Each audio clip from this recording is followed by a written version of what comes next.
రాయించాడు అనేది మనం అర్థం చేసుకోవాలి. నాలుగో ఎవిడెన్స్ ఏంటంటే మనం ఆదాము వంశావళి పట్టిక చూస్తే ఆయన చరిత్ర పురుషుడని మనకు అర్థమవుతుంది. బైబిల్లో ఉన్న వంశావళి పట్టికలు ఊరికే కాదు రాసింది. దీస్ ఆర్ ఇదేంటి అనంటే దిస్ ఈజ్ హిస్టరీ. ఇది నిజంగా జరిగిన హిస్టరీ. వీరు ఉన్నారు అని రుజువు చేసే వంశావళి పట్టికలు ఇవన్నీ.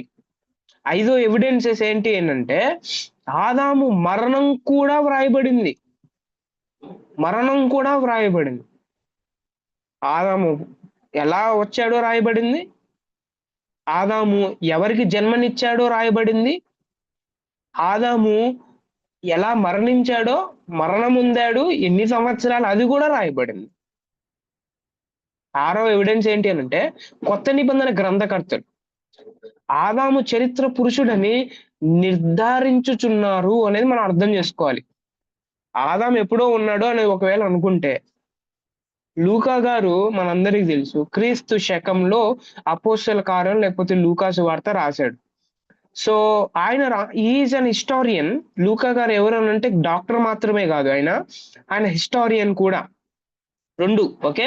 సో అయితే ఆ హిస్టారియన్ ఆయన ఏం చేశాడంటే, ఒక హిస్టారియన్ ఆయన గ్రంథంలో ఇది లిఖించేటప్పుడు మూడో అధ్యాయంలో మనం ఒక పట్టిక చూడు, యేసుక్రీస్తు వంశావళిలో ఫస్ట్ పేరు ఆదాము ఉంటుంది. ఓకే, ఆదాము ఉంటుంది. సో ఇది మనం అర్థం చేసుకోవాలి. క్రొత్త నిబంధన గ్రంథకర్తలు దీన్ని రుజువు చేశారు, నిర్ధారించారు అని అర్థం చేసుకోవాలి. సెయింట్ పాల్ అక్షరార్థ ఆదామును నమ్మాడు అనేది మనం అర్థం చేసుకోవాలి. మొదటి ఆదాము, రెండో ఆదాము అని ఇట్లాంటి లిఖిస్తాడనమాట. ఇట్లాంటి పదాలు వాడతాడు ఆయన. పౌలు గారు కూడా నిర్ధారణ చేస్తాడు దీన్ని. ఎనిమిదో ఎవిడెన్స్, యేసు ఒక చరిత్రాత్మక పురుషునిగా, అంటే కడపటి ఆదాము అని పిలువబడ్డాడు. మొదటి ఆదాము చరిత్ర పురుషుడు కాకపోతే, ఒకవేళ లేకపోతే, మళ్ళీ యేసుక్రీస్తు రెండో ఆదామని ఎలా పిలువబడతాడు? అది సాధ్యం కాదు కదా. 9వ ఎవిడెన్స్ ఏంటి అనంటే మొదటి తిమోతి 2వ అధ్యాయం 13వ వచనంలో ఆదాము చరిత్రాత్మక వ్యక్తి ఒకవేళ కాకపోతే పౌలు వాదనకు అర్థమే లేదు. పౌలు వాదించే ఆ వాదన ఏమైతే ఉందో దానికి అర్థమే ఉండదు. మీనింగ్లెస్ డాక్ట్రిన్ అన్నమాట. ద ఫైనల్ ఎవిడెన్స్ ఏంటి అనంటే ఆదాము చరిత్రాత్మకత చిన్న విషయం ఏమి కాదు. ఇది మానవ జాతి మూలం మరియు చరిత్రకు, మానవ జాతి స్వభావానికి, పాప మూలానికి, మానవ మరియు జంతు మరణ ప్రారంభానికి, రక్షణ అవసరతకు, ఆదికాండంలోని చరిత్రాత్మక సంఘటనలకు, సంఘములో పాలన క్రమ కారణానికి మరియు మానవ కోటికి భవిష్యత్తుల ఉనికికి కూడా అక్షరార్థ ఆదామే పునాది అనేది William D Barrick biblical doctrine లో ఆయన మెన్షన్ చేస్తాడు. సో ఆదాము, the evidence of Adam is the base, లేకపోతే is the foundational function of all beings అనేది మనం అర్థం చేసుకోవాలి. సో అయితే మనం ఒక విషయం ఇక్కడ ఆలోచన చేయాలి. అదేంటి అనంటే మానవుడు దేవుని స్వరూపమందు చేయబడ్డాడు అనేది. దాని గురించి కొంచెం ఆలోచన చేద్దాం. మానవుని ఎవరు తయారు చేశారు అని ఒకవేళ ఆలోచన చేస్తే, దేవుడే నేరుగా మానవుణ్ణి సృష్టించాడు. నేరుగా, డైరెక్ట్ కాంటాక్ట్ ఉంది, డైరెక్ట్ ఎక్స్పీరియన్స్ ఉంది మానవుని యొక్క సృష్టిలో. ఆదికాండం 1వ అధ్యాయం, 5వ అధ్యాయం, 6వ అధ్యాయం, తర్వాత 2వ అధ్యాయం. సో ఇవన్నీ చదివితే, తర్వాత కీర్తనలు 100వ అధ్యాయం, మత్తయి సువార్త 19, యాకోబు పత్రిక 3వ అధ్యాయం, ఇవన్నీ చదివితే మానవుణ్ణి నేరుగా దేవుడు సృష్టించాడు. అనేది మనం అర్థం చేసుకోవాలి. ఎవరైనా ఒక వచనం చదవగలరా? ఒక వచనం ఫర్ ఎగ్జాంపుల్ కీర్తనలు 100వ కీర్తన 3వ వచనం చదవగలరా? కీర్తన 103 ఎవరైనా ప్లీజ్.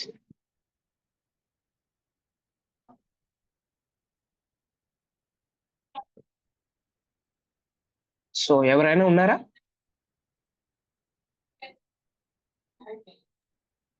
చదువుతున్నాను సార్. Yeah please please.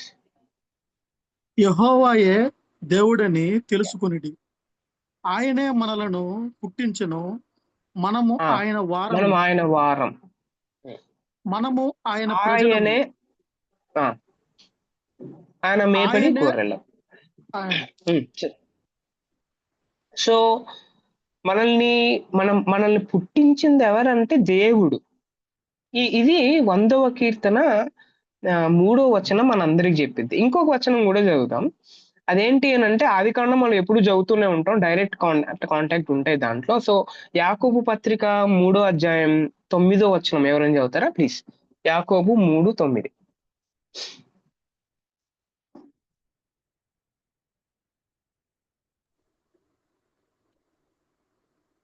దీనితో ఉమ్, తండ్రి అయిన ప్రభువును స్తుతించుము, ఆ, దీనితోనే ఉమ్, దేవుని పోలికగా పుట్టిన మనుషులను ఉమ్. శపింతుము. దేవుని ఒక్క పోలికగా పుట్టిన మనుష్యులను శపింతుము. అదే దేని గురించి చెప్తాడంటే మనందరి నాలుక గురించి చెప్తూ ఒక మెటాఫర్ వాడతాడనమాట. ఇదిగో దేవుడు చేసిన నాలుకతోనే, ఇదిగో దేవుని పోలికగా పుట్టిన మనం మనుషులు ఏం చేస్తారనంటే ఆ నాలుకతోనే స్తుతిస్తారు, ఆ నాలుకతోనే శపిస్తారు అనే మాట చెప్తున్నాడన్నమాట. సో ఆ వచనంలో ఆ ఉమ్, దేవుడు మానవుణ్ణి సృష్టించాడు తన పోలిక చొప్పున అనేది మనందరికి అర్థమవుతుంది. అయితే చాలా రెఫరెన్సెస్ ఉన్నాయి. అవి అవి మీ తర్వాత చదవండి. దీనివల్ల మనం నేర్చుకోవాల్సిన పాఠాలేంటి? ఇవన్నీ ఎందుకు? దీని గురించి అంత అవసరమా? అని ఒకవేళ ఆలోచన చేస్తే చాలా అప్లికేషన్స్ ఉన్నాయి దీనివల్ల మనం నేర్చుకోవాల్సినవి. అదేంటి అనంటే నంబర్ 1, మానవుని సరిగ్గా అర్థం చేసుకోవాలంటే రైట్, వాని సృష్టికర్త కోణం నుంచే చూస్తేనే తప్ప అతడు అర్థం కాడు. ఓకే, ఒక మనిషిని మనం అర్థం చేసుకోవాలంటే ఎవరి లెన్సుల్లో నుంచి చూడాలనంటే సృష్టికర్త లెన్సుల్లో నుంచి చూస్తే తప్ప మనకు అర్థం కాదు. రైట్. అపోస్తల కార్యం 17వ అధ్యాయం 24 నుంచి 28 వచనాల వరకు మీరు చదివితే మానవుడు ఒక వ్యక్తి అయితే అతడు సృష్టికర్త కనీసం వ్యక్తి అయి ఉండాలి. మానవుడు ఒకవేళ నేను వ్యక్తినేనంటే నన్ను సృష్టించిన దేవుడు ఎవరై ఉండాలంటే is nothing but he is a person. ఆయన ఎవరు అనంటే ఆయన ఒక వ్యక్తి. ఆ వ్యక్తే ఈ వ్యక్తిని సృష్టించాడు అనేది మనందరికి అర్థమవుతుంది. నాలో వ్యక్తిత్వం ఎక్కడి నుంచి వచ్చింది? ఈ వ్యక్తిత్వం ఎక్కడి నుంచి వచ్చింది అనంటే వ్యక్తిత్వం కలిగిన దేవుడి నుంచి వచ్చింది అనేది మనం అర్థం చేసుకోవాలి. మానవుడు దేవుడు కాడు. దేవుడు సృష్టికర్త, మానవుడు సృష్టి. ఇది చాలా important point. So we are not God. మనం దేవుడు కాదు, మనం దేవుళ్ళం కాలేము. మనం ఎవరంటే సృష్టింపబడిన వాళ్ళం. దేవుడు ఎవరంటే సృష్టించేవాడు, సృష్టికర్త ఆయన. మళ్ళీ సృష్టి ఎల్లప్పుడూ కర్త క్రిందనే కదా మనం ఉండాలా? మనం ఎప్పుడు సృష్టికర్త క్రిందనే కదా. మనం ఎందుకు కొన్నిసార్లు సృష్టికర్తను హైజాక్ చేయడానికి ట్రై చేస్తాం?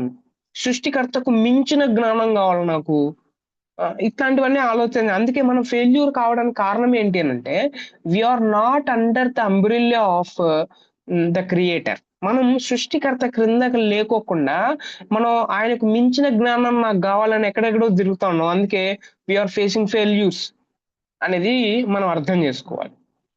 మూడవది ఏంటి అనంటే సృష్టిగా మానవుడు దేవునికి లోబడి ఉండాలి. దేవుడు చేసిన సృష్టిగా మనం ఏం చేయాలి అనంటే మనము ఎదిరించకూడదు, లేకపోతే నేను చెప్పినట్టు విను అని అనకూడదు. మనం ఏం చేయాలి? ఆ మనల్ని చేసిన దేవునికి లోబడి ఉండాలి. హంబుల్‌తో హ్యూమిలిటీ కలిగి ఉండాలి. ప్రసంగి 11 అధ్యాయం, రోమా 1 అధ్యాయం, లూకా 12 అధ్యాయం, రోమా 2 అధ్యాయం, ప్రకటన 22 అధ్యాయం ఇవన్నీ చదివితే దేవునికి మనం అందరం లోబడి ఉండాలనేది మనకు అర్థమవుతుంది. 4 రీజన్ మనం ఆలోచన చేస్తే దేవుని సృష్టిలో మానవునికి ప్రత్యేకమైన పాత్ర ఉంది. అసలు సృష్టితో నాకేం సంబంధం లేదు. నేను సృష్టి గురించి అసలు పట్టించుకోను. అది ఏమైపోతే నాకేంటి అని నో, నో, నో. ప్రత్యేకమైన పాత్ర ఉంది. ఈ రోజుల్లో ఈ రోజుల్లో అంటే సృష్టికర్తను తెలుసుకున్న మనం, లేకపోతే ఒక క్రిస్టియన్‌గా బ్రతుకుతున్న మనం, ఎన్విరాన్మెంటల్ ఇష్యూస్ గురించి, ఎకలాజికల్ బ్యాలెన్సెస్ గురించి అసలు మనం ఆలోచన చేయం. చర్చెస్‌లో కూడా దీని గురించి ఆలోచన చెయ్యరు. చర్చెస్‌లో కూడా ఎన్వైర్న్‌మెంట్ గురించి, లేకపోతే సృష్టి క్రమం గురించి, సృష్టితో నాకు ప్రత్యేకమైన పాత్ర ఉంది దాంట్లో, దాన్ని బ్యాలెన్స్ చేసే విషయంలో అనేది we are not thinking about that important concept. దేవునికి మహిమ చెల్లించుటకు మానవుడు సృష్టింపబడ్డాడు. దేవుణ్ణి స్తుతించాలని, దేవుణ్ణి ఆరాధన చేయాలని, దేవునికి కృతజ్ఞతాస్తుతులు చెల్లించాలని మానవుడు అంటే సృష్టింపబడ్డాడు అనేది మనం అర్థం చేసుకోవాలి. యెషయా గ్రంథం, ఎఫెసీ గ్రంథం, మొదటి కొరింథీ ఇవన్నీ చదివితే మనకు అర్థమయ్యేది ఏంటి అనంటే, నేను ఎందుకున్నాను అనంటే నేను ప్రభువుని ఆరాధన చేయడానికి, ప్రభువుని మహిమపరచడానికి అనేది మనం అర్థం చేసుకోవాలి. సో ఇంకా కొంచెం మనం లోనికెళ్దాం. మానవుడు దేవుని స్వరూపమందు సృష్టింపబడ్డాడు. దాని గురించి చర్చిద్దామని నేను అనుకున్నాం కదా. సో స్వరూపం అంటే ఏంటి? స్వరూపం అంటే ముక్కు, నోరు, కళ్ళు అదా? చేతులు, కాళ్ళు దాని గురించి మాట్లాడుతున్నాడా? మరి మరి మరి దేని గురించి మాట్లాడుతున్నాడు? స్వరూపం అంటే ఏంటి అనేది మనం కొద్దిగా ఆలోచన చేస్తే మనందరికి అర్థమవుతుంది.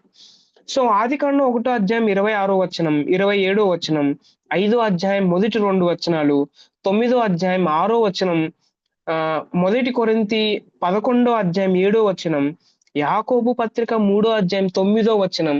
సో ఈ రెఫరెన్సెస్ అన్ని మనం చదివినప్పుడు హెబ్రీ భాషలో స్వరూపం అనే పదానికి పోలిక, నకలు అనే అర్థం ఉంది. ఓకే, పోలిక అని అర్థం ఉంది. సో దీనికి ప్రాతినిధ్యం అనే భావన ఉంది. ఓకే, ప్రాతినిధ్యం. ఓకే, దీనికి ప్రాతినిధ్యం అనే భావన ఉంది, మీనింగ్. సో పూర్వకాలంలో రాజు తన ప్రతిమను ఒక చోట పెట్టడం అంటే అది ఆయన సార్వభౌమత్వాన్ని అక్కడ చూపేదన్నమాట. పూర్వకాలంలో ఒక రాజు తన ప్రతిమ ఎక్కడైనా స్థాపించాడు అనంటే, సో దానికి అర్థం ఏంటి అనంటే, so this is the sovereignty, సార్వభౌమత్వాన్ని నిర్ధారణ చేస్తుంది అనమాట ఆ బొమ్మ పెట్టాడంటే ఆ రోజుల్లో. ఓకే, సో ప్రజలు ప్రతిమను చూసినప్పుడు ఎవరు ఆధిపత్యం చేస్తున్నారో వారికి తెలిసేది ఆ రోజుల్లో. ఓకే, ఎవరు ఆధిపత్యం, ఎవరు కింగ్ ఈ సామ్రాజ్యానికి అనేది ప్రజలు ఆ ప్రతిమను చూస్తే అర్థమైపోతున్నాడు, ఓహో ఈ రాజు పరిపాలన చేస్తున్నాడు అనేది. అలాగే దేవుని స్వరూపం గలవారు లోకంలో దేవుని ప్రతినిధులుగా, ప్రతిమలు జీవం లేనివి, మానవులు జీవం కలిగిన వారు భూమి మీద దేవుని ప్రతినిధులుగా, మధ్యవర్తులుగా వ్యవహరించాలని అక్కడ ఏం రాయించాడు? స్వరూపం అనే మాట దేవుడు మనందరి కోసం రాయించాడు. కాబట్టి స్వరూపం ఏంటి? స్వరూపం రాజరికాన్ని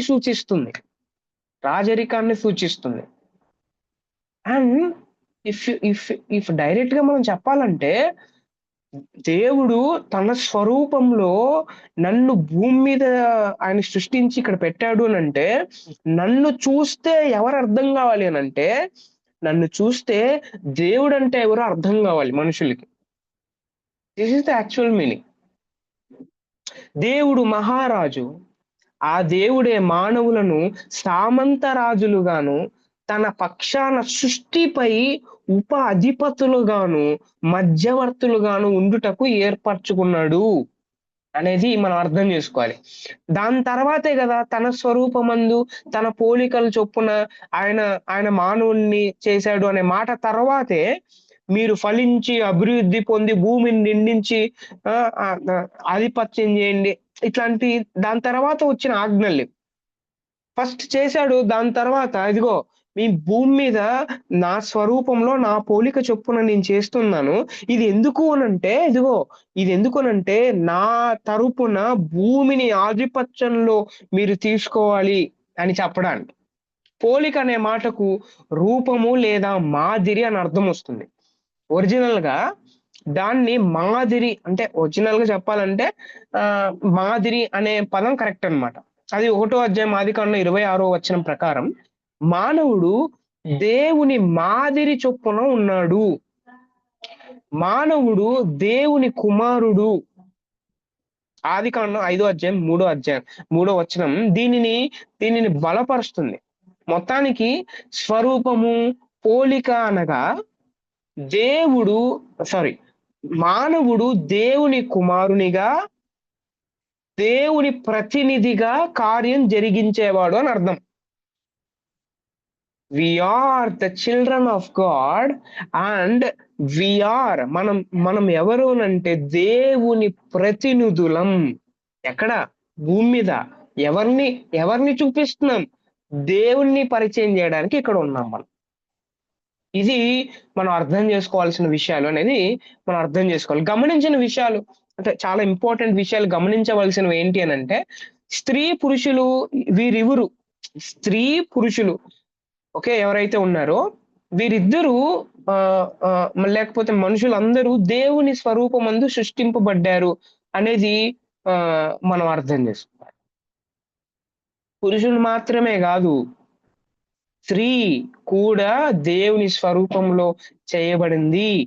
మనుషులందరూ దేవుని స్వరూపంలో చేయబడ్డారు అనే విషయం నాకు ఎప్పుడైతే అర్థమవుతుందో దెన్ నేను ఒకరిని తక్కువగా ఒకరిని ఎక్కువగా నేను ఆలోచన చెయ్యను.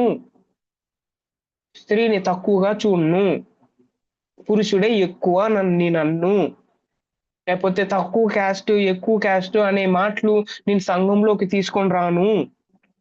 ఇది ఏం చేస్తుంది అంటే హైందవ్యంలో ఉన్న ఒక కాన్సెప్ట్ ఉంది. మానవులు ఎలా తయారు చేయబడ్డారు అంటే ముఖంలో నుంచి షోల్డర్స్ లో నుంచి థైస్ లో నుంచి పాదాల్లో నుంచి చేయబడ్డారు.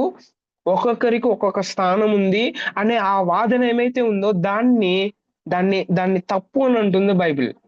మానవులందరూ ఒక్కటే. అందుకే క్రిస్టియన్ కి క్యాస్ట్ ఫీలింగ్ ఉండకూడదు. క్రిస్టియన్ ఎప్పుడు ఒకరు ఎక్కువ ఒకరు తక్కువ అని ఆలోచన చేయకూడదు. ఒక క్రిస్టియన్ ఒక క్రైస్తవుడు నిజంగా ప్రభువుని నమ్మిన క్రైస్తవుడు స్త్రీని తక్కువగా చూడకూడదు. ఇది మనం ఆలోచన చేయాలి. రెండోది ఏంటి అంటే గమనించవలసిన విషయాల్లో మానవ పతనం పిదప కూడా మానవ పతనం అయిన తర్వాత కూడా మనుషులందరూ దేవుని స్వరూపాన్ని కలిగి ఉన్నారు. ఇది దేవుడు మనకు పెట్టిన భిక్ష అన్నమాట. మనం తప్పు చేసిన తర్వాత కూడా మనం ఎవరంటే we are the sons of God and మనం దేవునికి ప్రతినిధులమే. దానిని వారు కోల్పోలేదు. ఇది దేవుని యొక్క కృప అంటే. ఇప్పుడు దేవుని యొక్క కృప అంటే అర్థమవుతుంది. ప్రతి మనిషి దేవునితోనూ మరియు తోటి మనుషులతోనూ సరి అయిన సంబంధం కలిగి ఉండాలి. సరైన సంబంధం ఈ రోజుల్లో ఎందుకు లేదు అని అంటే ఆ వ్యక్తి దేవుని స్వరూపం కాదు అని అనుకుంటున్నాం. ఆ వ్యక్తి దేవుని సంబంధి, దేవుడు ప్రతినిధి అని నాకు అర్థం కావట్లేదు. అందుకే సరైన సంబంధాలు లేవు నాకు. త్రియేక దేవుడు గురించి ఒకవేళ ఆలోచన చేస్తే తండ్రి, కుమారుడు, పరిశుద్ధాత్మ దేవుడు వీరు సంబంధాలు కలిగిన దేవుడు అన్నమాట. ఒకరితో ఒకరికి సంబంధం ఇంటర్లింక్డ్ పెరికోరసిస్ అని అంటారు. దాన్నే ఇంటర్లింక్డ్ అని అర్థం వస్తుంది. తండ్రి, కుమారుడు, పరిశుద్ధ తమ ప్రేమను వారు నిత్యము ఒకరితో ఒకరు పంచుకుంటూ ఉంటారు. అందుకే ఆ ప్రేమ కలిగిన దేవుడు నాలో ప్రేమ పెట్టాడు. ఆ ప్రేమ కలిగిన దేవుడు ఎందుకు ప్రేమించగలుగుతున్నాడు అనంటే, నన్ను ఆయనలో ప్రేముంది. ఈ విషయం మనం అర్థం చేసుకోవాలి. అంతేకాదు దేవుడు తన ప్రేమను లోకము పట్ల, మరి విశేషంగా తన పిల్లల పట్ల చూపిస్తున్నాడు. వాళ్ళ పిల్లలెవరు? ఇజ్రాయెల్ ప్రజలేనా? వారి పిల్లలెవరు? క్రైస్తవులే. అందరూ ఆయన పిల్లలే. చూపిస్తున్నాడు. అలాగే ఆయన పోలికలో ఉన్న పిల్లలు శత్రువులను, తోటి విశ్వాసులను మరియు దేవుని సహా ఏం చేయాలి అనంటే ప్రేమించాలి. శత్రువులను కూడా ప్రేమించాలి. తోటి విశ్వాసులను ప్రేమించాలి. దేవుణ్ణి ప్రేమించాలి. శత్రువులనే ప్రేమించాలంటే ఇంట్లో వాడిని ప్రేమించకూడదా? ఖచ్చితంగా ప్రేమించాలి. సో మనిషి ఆ విధంగా చేసి సంబంధాలలో సంతృప్తిని అనుభవిస్తాడు. చాలా మంది జీవితాల్లో తృప్తి ఉండదు. ఎందుకు తృప్తి ఉండదనంటే ఆయన గురించి ఆయనకు తెలియదు అనమాట. తన గురించి తనకు తెలియనప్పుడు జరిగేది ఏంటి అనంటే తృప్తి ఉండదు. మనిషికి సంతృప్తి వచ్చేది తన గురించి తనకు అర్థమైనప్పుడు. అప్పుడు వస్తుంది సంతృప్తి. సో ఇంకొక విషయం మనం అర్థం చేసుకోవాలి అనంటే, దేవుని స్వరూపంలో మానవుడు దేవుని పక్షాన లోపరుచుకోవాలి. మరియు ఇంకోటి ఏంటంటే ఏలుబడి చేయాలి అనే తలంపు ఉంది. ఓకే, ఈ తలంపు ఎవరికి? దేవుడికి ఉంది. మానవుడు రాజు వలె సృష్టిని ఏలాలి. అంటే దేవుడు నన్ను ఏ విధంగా ఆలోచన చేస్తున్నాడో మనం అర్థం చేసుకోవాలి. దేవుడు నన్ను ఒక రాజులాగా ఆలోచన చేస్తున్నాడు. దేవుడు మనల్ని ఆలోచన చేస్తుంటే మనం ఏమనుకుంటా ఉంటామంటే, మనం ఏదో పెద్ద ఒక దరిద్రులాగా, లేకపోతే ఒక సర్వెంట్ లాగా, బానిసలాగా మనం అనుకుంటున్నాం. God is treating me like a king. అది ఆయన గొప్పతనం. మానవుడు దేవుని స్వరూపంలో సృష్టింపబడ్డాను అనే సత్యంలో మానవుని రాజుగా దేవుడే సృష్టించాడు అనే తలంపు ఉంది. మానవుల్ని రాజుగా దేవుడు చేస్తే, కానీ ఆ మానవుడు ఏం చేశాడో మన అందరికి తెలుసు. అది హమ్మర్ థియాలజీ, పాప శాస్త్రంలో మనం నేర్చుకుంటాం. నేను కింగ్. ఈ కింగ్ లాగా చేసింది ఎవరు అనంటే ద సుప్రీం రియాలిటీ ఎవరు అనంటే గాడ్ అనేది మనం అర్థం చేసుకోవాలి. సో ఇంకొక కాన్సెప్ట్ ఇందులో ఇంటర్లింక్డ్ కాన్సెప్ట్ ఏంటి అనంటే, మానవునిలో దేవుని స్వరూపం ఎట్లుంది? మళ్ళీ దేవుని స్వరూపంలో మానవుణ్ణి చేశారు అనేది మనం అర్థం చేసుకున్నాం. అయితే ఎలాగుంది? దీనికి జవాబుగా థియోలాజియన్స్ అంటే దేవశాస్త్రులు 3 రకాలుగా వర్ణించారు. 3 రకాలుగా. ఓకే, 3 రకాలుగా. సో ఎరిక్సన్ గారు క్రిస్టియన్ డాక్ట్రిన్ అనే 2nd ఎడిషన్ లో ఈ మ్యాటర్ రాశారు. సో మీరు డౌన్లోడ్ కూడా చేసుకోవచ్చు. సో ఫస్ట్ వన్ ఏంటి అనంటే, దేవుని స్వరూపం మానవుల్లో ఎలా ఉంది అనంటే, నెంబర్ 1 దీన్ని ఏమంటారు అని అంటే సబ్స్టాన్షియల్ లేకపోతే స్ట్రక్చరల్ వ్యూ అని అంటారు అన్నమాట. హూ ద మ్యాన్ ఈస్ అనే క్వశ్చన్ కి దేవుడి స్వరూపం మానవుల్లో ఎలా ఉంది అని అంటే, దేవుని స్వరూపం మానవుని సహజ నిర్మాణాన్ని దాన్ని బట్టి చూస్తే దేవుని స్వరూపం అట్లుంది అనేది మనం అర్థం చేసుకోవాలి. ఇది మానవుని నిర్మాణములో అంతర్భాగం. వాని లక్షణం, దేవుని స్వరూపం అనేది మానవుల్లో స్వభావాన్ని బట్టి తెలుస్తా ఉంది. ఇది మానవుల్లో ఒక భాగం కాదు, మానవుని స్వభావం. ప్రధానంగా ఇందులో 2 భాగాలు ఉన్నాయి. నెంబర్ 1 భౌతికంగా, నెంబర్ 2 మానసికంగా లేకపోతే ఆధ్యాత్మికంగా. భౌతికంగా the image of God is physical. ఇది ఎవరు బోధిస్తారు అని అంటే మార్మోనిజం వాళ్ళు బోధిస్తారు. ఓకే, మార్మోన్స్ ఇలా బోధిస్తారు. ఇదిగో మానవుడికి కళ్ళు, ముక్కు, చెవులు, కాళ్ళు, చేతులు ఇవన్నీ ఉన్నాయి మనలాగే. సో అని వాళ్ళు బోధిస్తారనమాట. మార్మోన్ల బోధ. స్వరూపం అనే మాటకు హెబ్రీ భాషలో ప్రతిమ అనే అర్థం ఉంది. ఇమేజ్, ప్రతిమ అనే అర్థం ఉంది. అందుకే కొందరు ఆదికాండం 1:26 వచనాన్ని మనలాంటి మనుషులను తయారు చేద్దాం అనే మాట ఉంది అక్కడ. మనలాంటి, ఓకే, అని తర్జుమా చేశారు. ఓకే, యోహాను సువార్త 4:24 వచనంలో దేవుడు ఆత్మ అని వ్రాయబడింది కదా, మనందరికి తెలుసు. Okay, right. దేవుడు ఎవరు అంటే దేవుడు ఆత్మ గనుక ఆయన ఆరాధించువారు ఆత్మతో సత్యముతో ఆరాధింపవారు, ఇవన్నీ తెలుసు. మన దేవుడు ఎవరు అంటే గాడ్ ఈజ్ ఎ స్పిరిట్, దేవుడు ఆత్మ. సో ఒకవేళ పై వివరణ మనలాంటి మనుషులను తయారు చేద్దాం, పై వివరణ మార్మోన్లు ఇచ్చారుగా, ఆ వివరణ ఈ యోహాను సువార్త 4 పక్కన పెడితే ఈ ఈ ఈ మార్మోన్స్ ఏమైతే చెప్తున్నారో అది యోహాను సువార్త 4 ఏం చేస్తుంది అంటే అది తప్పు అని చెప్పింది. ఎందుకనంటే దేవుడు ఆత్మ. ఆత్మకు కళ్ళు, ముక్కు, చెవులు, కాళ్ళు ఉండవు. ఆత్మను ఎవరు చూడలేరు. సో ఈ బోధ మానవుణ్ణి నిర్వచించుట ద్వారా దేవుని నిర్వర్తిస్తుంది అన్నమాట. ఇది తప్పు. దేవుడు మొదట మానవుడు తర్వాత అర్థమవుతుంది కదా, దేవుడు మొదట మానవుడు తర్వాత రావాలి. First God, after that human. అంతేకాదు పక్షులకు, జంతువులకు సహా భౌతిక శరీరం ఉంది, మనందరికి తెలుసు.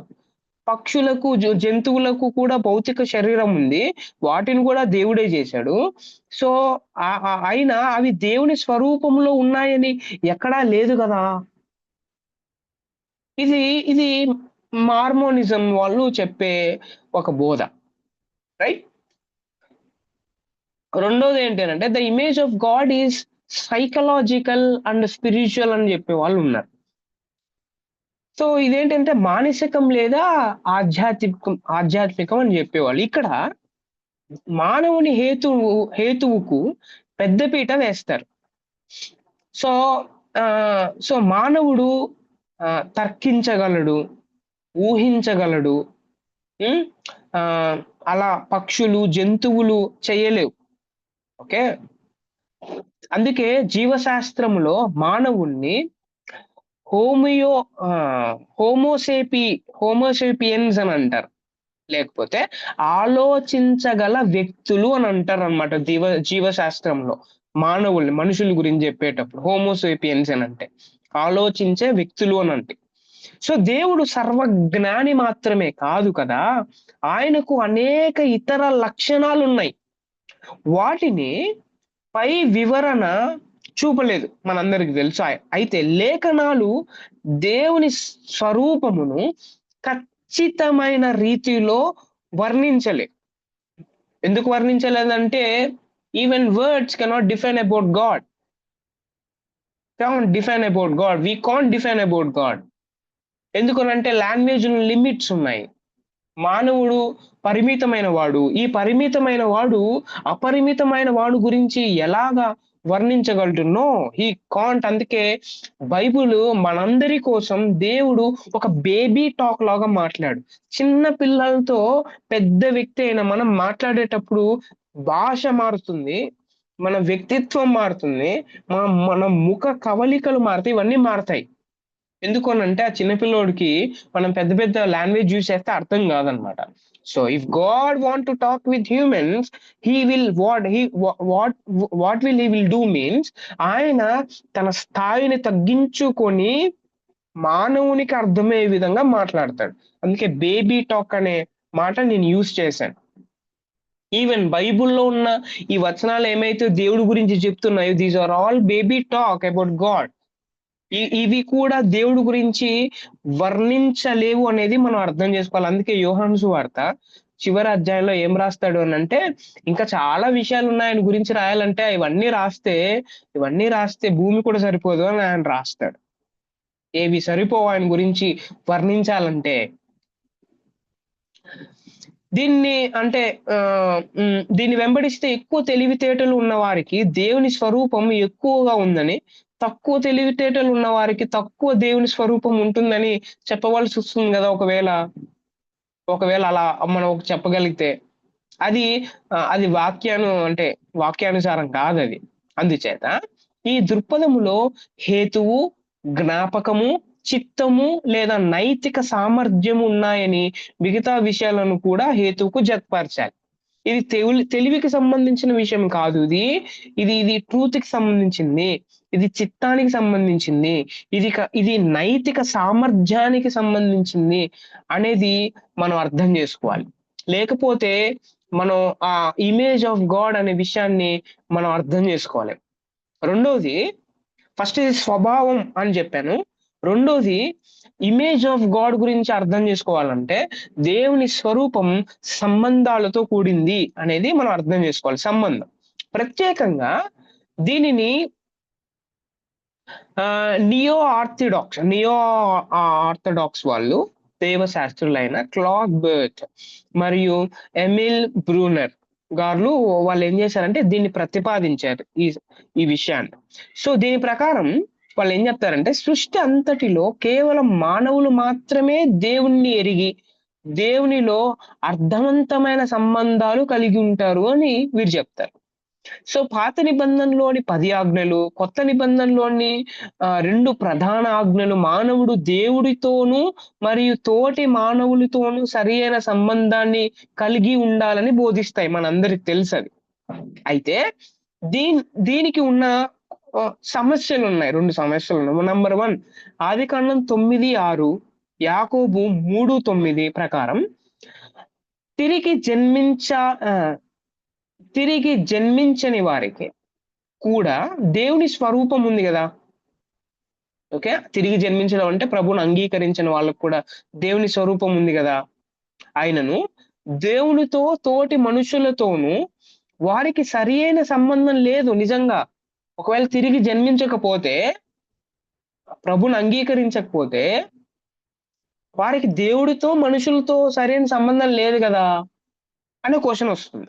రెండోది ఏంటి అనంటే అసలు వేరే సృష్టికి లేనిది మానవులకు మాత్రమే ఇలాంటి సామర్థ్యత ఎలా వచ్చింది అనే ఈ ప్రశ్న తలెత్తుతుంది.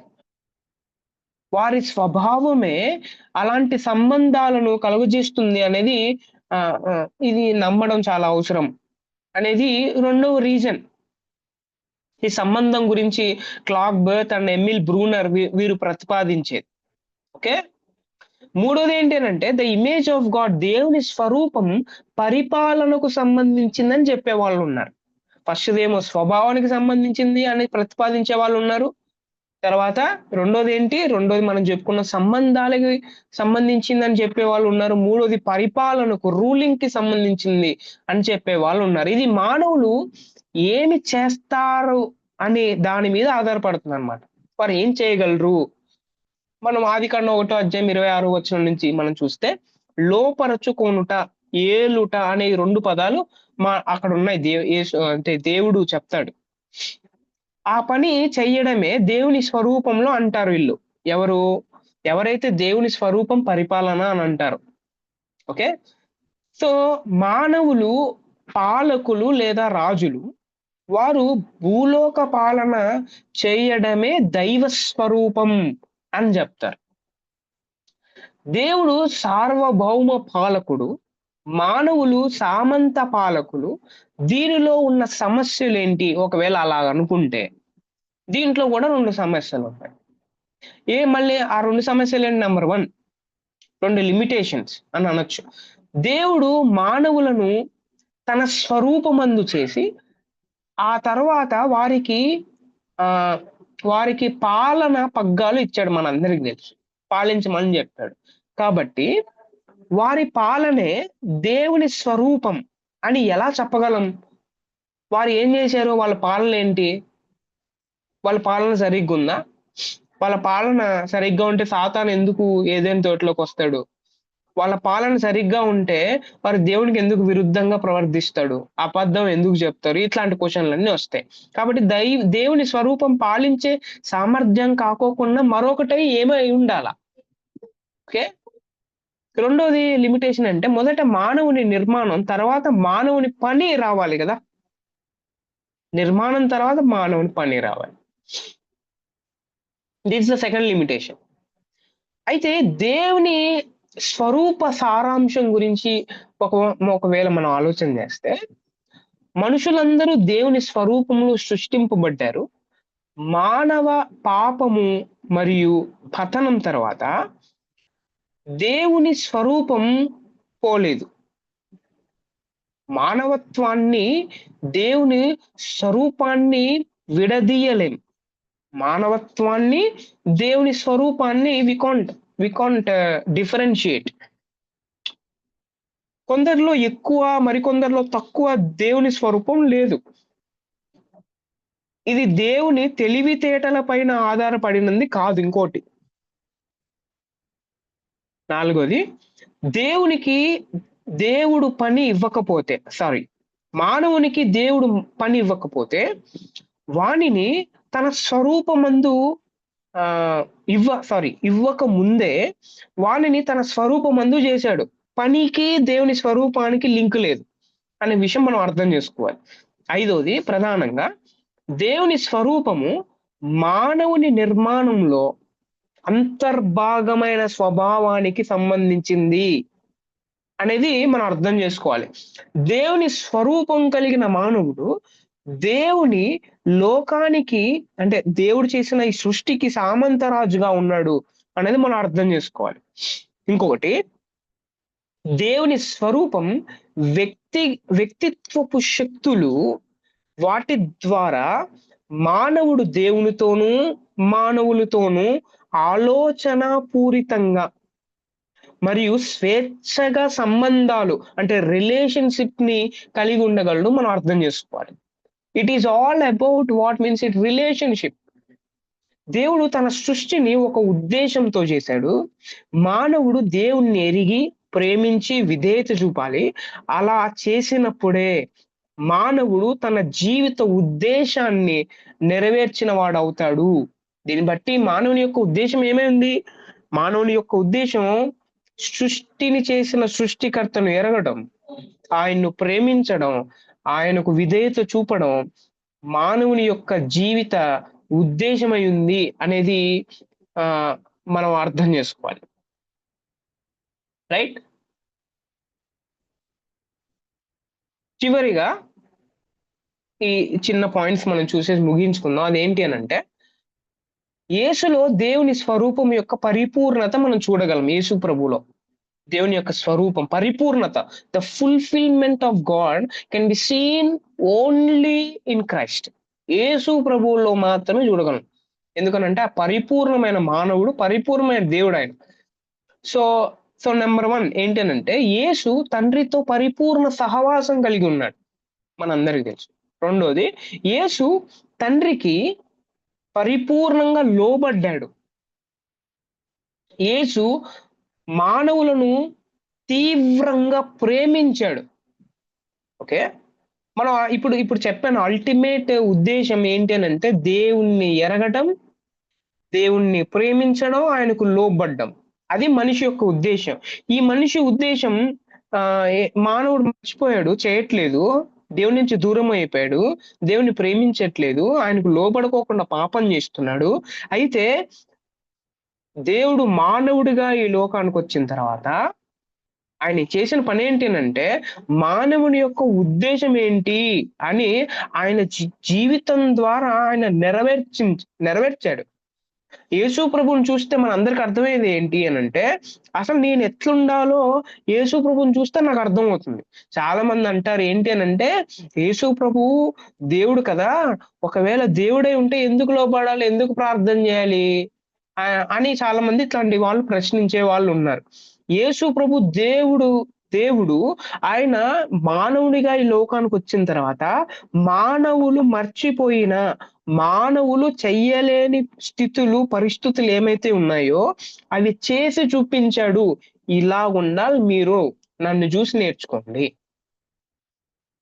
ఆయన తండ్రిని తండ్రితో సహవాసం చేశాడు, ఆయన లోబడ్డాడు, ఆయన ప్రేమించాడు.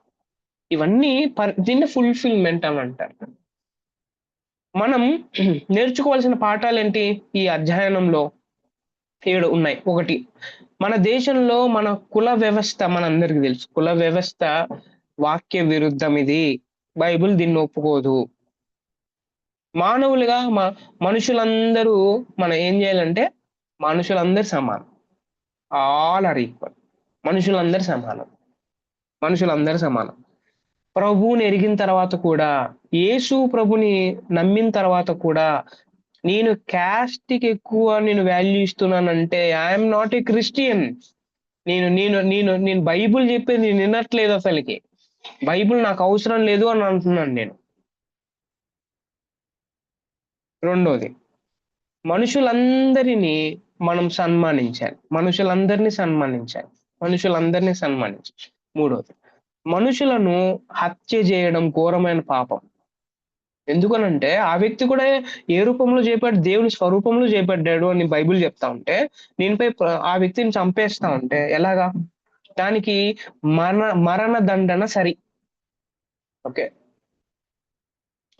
యేసు ప్రభు మత్తయి సువార్తలో అంటాడు ఏంటనంటే, నరహత్య చేయకూడదని మీరు విన్నారు కదా, అయితే నేను మీతో చెప్పున్నది ఏమనగా, ఒకరిని హత్య చేయడం, మాటలతో హత్య చేస్తే అదే హత్య అంటాడు ఆయన.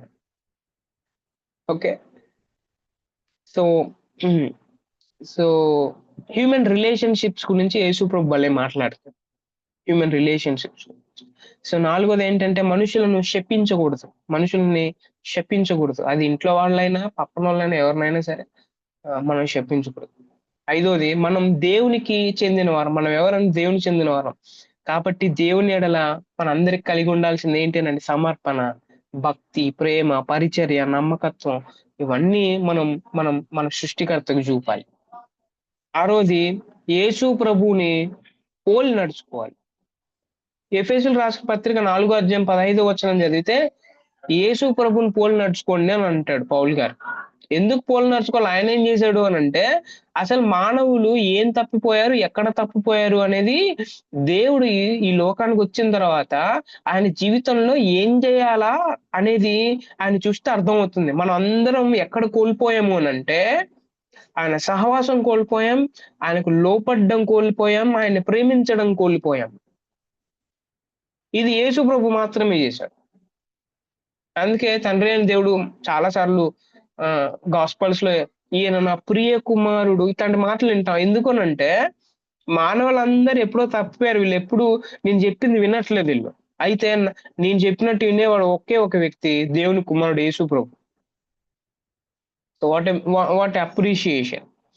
7వది, క్రొత్త విషయాలు నేర్చుకొనడం, క్రమము తప్పక పని చేయడం మంచిది. కొత్త విషయాలు నేర్చుకోవడం చాలా ఇంపార్టెంట్. క్రమం తప్పక పని చేయడం చాలా చాలా ఇంపార్టెంట్ అనేది ఈ ఈ ఈసారి అంటే ఈ లెసన్ లో మనం నేర్చుకోవాల్సిన విషయాలు. నెక్స్ట్ క్లాస్ లో మనం ద కాన్స్టిట్యూషన్ ఆఫ్ మ్యాన్, మానవుని యొక్క నిర్మాణం ఎట్లా చేయబడింది, నిర్మాణం సో అనేది మనం నెక్స్ట్ క్లాస్ లో మనం వింటాం. రైట్. ఇంతటితో ఈ క్లాస్ మనం ఫినిష్ చేద్దాం. ఎవరికైనా ఏదైనా క్వశ్చన్ ఉంటే let us discuss for 1 minute.